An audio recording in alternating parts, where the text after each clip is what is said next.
एक और तुम हो, मेरी अर्धांगिनी, जिसे मेरे आधे तेज की आवश्यकता है, और एक तरफ ये सृष्टि जो मेरे आधे तेज के चले जाने पर नष्ट हो जाएगी। समझ में नहीं आता मैं क्या करूं। कर्तव्य,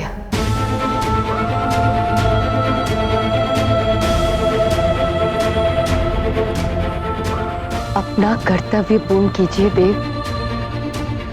आपकी अर्धांगिनी होने के नाते ये मेरा कर्तव्य है कि मैं अपने पति की दृष्टि किसी के भी सामने ना झुकने दूं। कोई ये ना कह सके कि सूर्य देव ने पत्नी के मोह में आकर सृष्टि के लिए अपने उत्तरदायित्व को भुला दिया।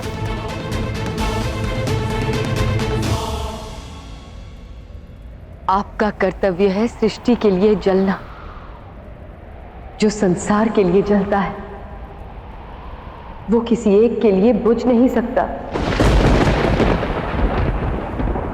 भले ही वो एक आपकी अर्धांगिनी हो देव।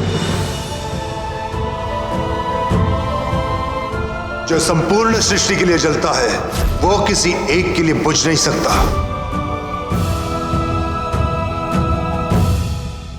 ये सूर्य उन्हें भी जला सकता है जिन्होंने मेरे परिवार की प्रसन्नता पर ज्वाला फेंकी है। मैं उन असुरों को नहीं छोड़ूंगा संज्ञा, सर्वनाश कर दूंगा मैं उनका, जिन्होंने तुम्हें ये घाव दिया है।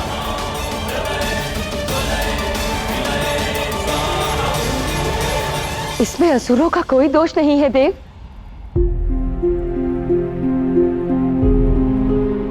हम सब नियति की संतान हैं और नियति का यही नियम है, हर प्रारंभ का अंत होता है। ये मेरा अंत है, इसे स्वीकार कीजिए देव। नियति ने आपको कहीं बड़े कर्तव्य के लिए चुना है देव, जिसे नष्ट होने से रोका नहीं जा सकता। उसके लिए अपनी ऊर्जा नष्ट मत कीजिए देव, मत कीजिए।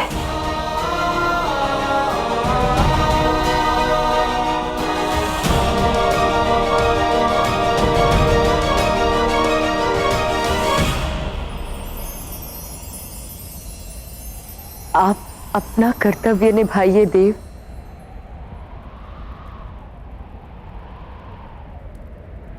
मैं अपना।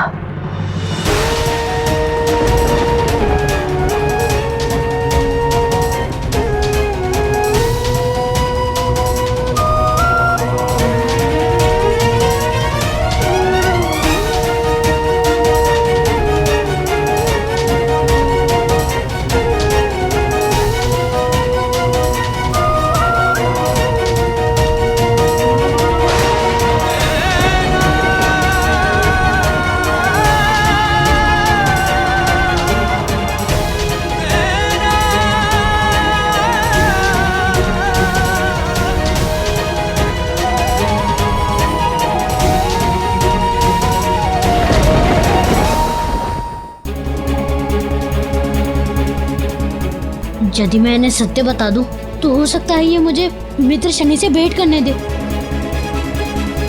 क्या सोच रहे हो काकोल? माता संज्ञा का स्वास्थ्य ठीक नहीं।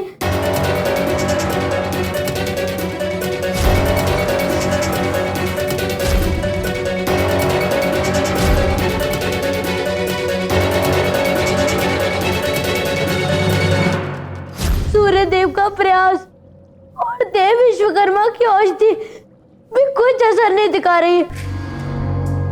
तो क्या आपको नहीं लगता कि मित्र शनि को इस बात का ज्ञान होना चाहिए?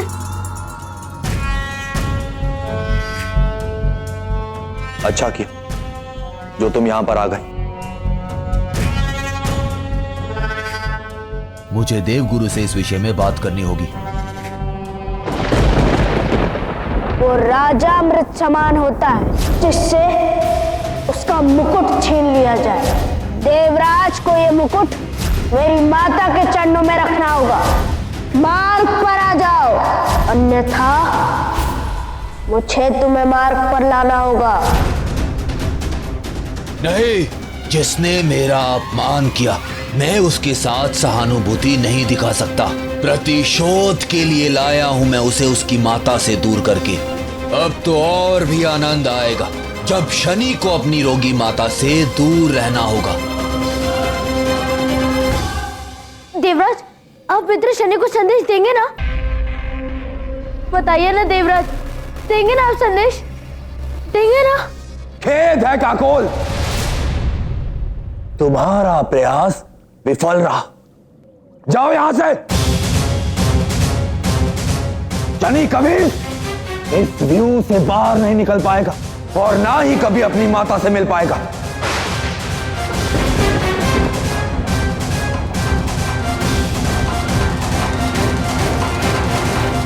वो आएगा देवराज,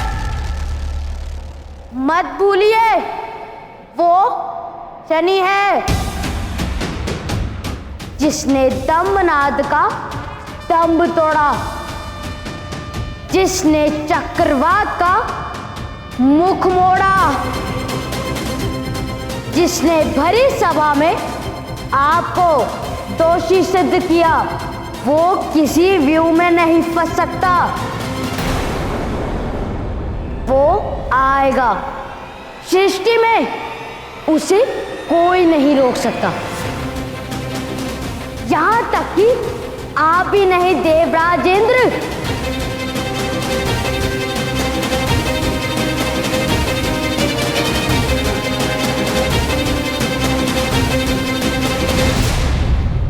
और जब तक शनि नहीं आएगा मैं उसकी यही प्रतीक्षा करूंगा।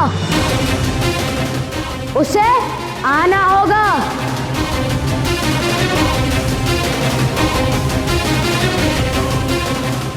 अच्छा,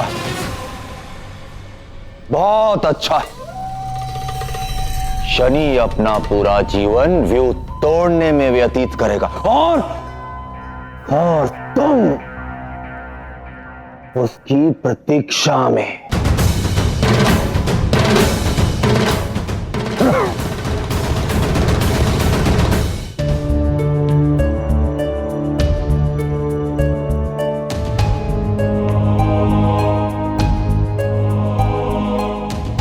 हमें दाईं ओर चलना चाहिए। नहीं, दाईं ओर नहीं, हमें बाईं ओर चलना चाहिए। स्मरण रखना, निर्णय सोच समझ कर लेना, मोड़ परख कर चुनना। यदि ठीक मार्ग ना चुना तो महीनों भटकते रह जाओगे।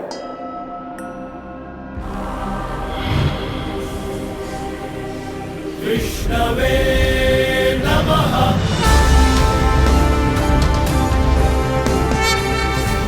प्रणिपात नारायण। चिरायु भव। सदा शुभ कर्म करो। अगले चरण में जाने के लिए तुम सभी को मेरे एक प्रश्न का उत्तर देना होगा।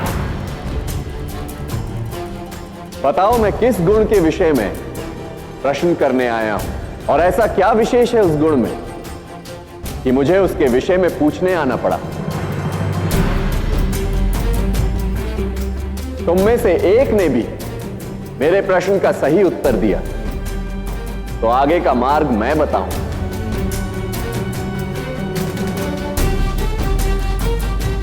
परंतु उत्तर के बदले केवल एक ही देवपुत्र आगे जा सकता है। बताओ देवपुत्रों, मैं किस गुण के विषय में प्रश्न पूछना चाहता हूं और क्यों? जिनकी उपस्थिति मात्र से, जिनका स्मरण मात्र से तमोगुण का लोप हो जाता है, वो नारायण अवश्य ही रजोगुण के विषय में प्रश्न करने आए। उत्तम। और क्या विशेषता है रजोगुण की? राजा वो जो नेतृत्व करने में सक्षम है और रजोगुण वो जिसे नेतृत्व की शक्ति मिलती हो। व्यक्ति में जितनी अधिक रजोगुण की मात्रा होगी, वो उतना ही शक्तिशाली राजा बनेगा। वही संसार का संचालन और रक्षण करेगा, जैसे कि आप करते हैं नारायण। और इसलिए आप ये प्रश्न लेकर उपस्थित हुए हैं। मैं इससे सहमत नहीं।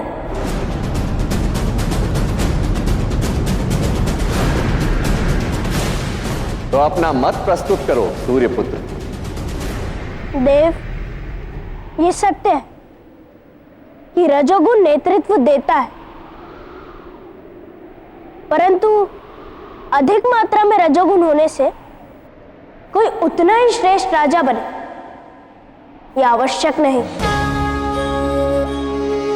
प्रत्येक वस्तु या भाव की अति विनाशकारी होती है। रजोगुण की भी अति शक्ति से साहस दुस्साहस में परिवर्तित होता है। दुस्साहस से व्यक्ति स्वयं की विजय नहीं, बल्कि औरों की पराधीनता चाहता है। औरों को पराधीन करने से गर्व नहीं, अहंकार उत्पन्न होता है।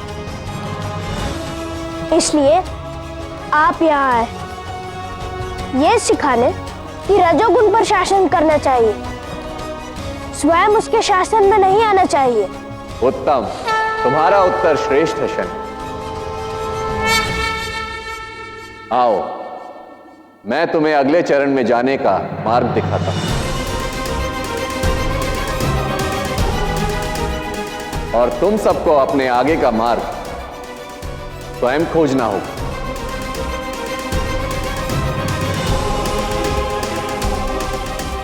आओ शनि।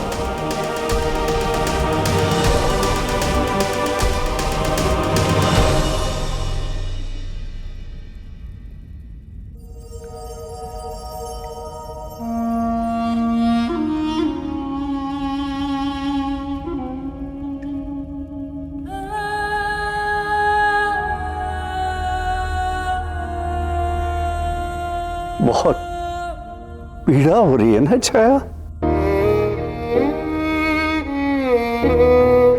हाँ, पीड़ा है, परंतु ये पीड़ा मेरे अंत की नहीं, मेरे अस्तित्व की है। जब तक जीवित रहूंगी, यही देख देख कर पीड़ित होती रहूंगी कि जिन्हें इतने जतन से पाला, उनका यौवन नहीं देख पाऊंगी मैं।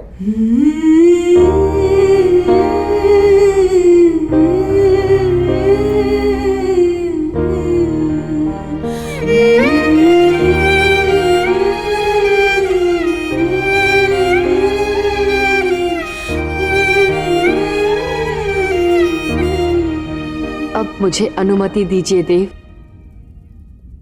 ऐसे स्थान पर जाने की जहां कोई मुझ तक ना पहुंच सके।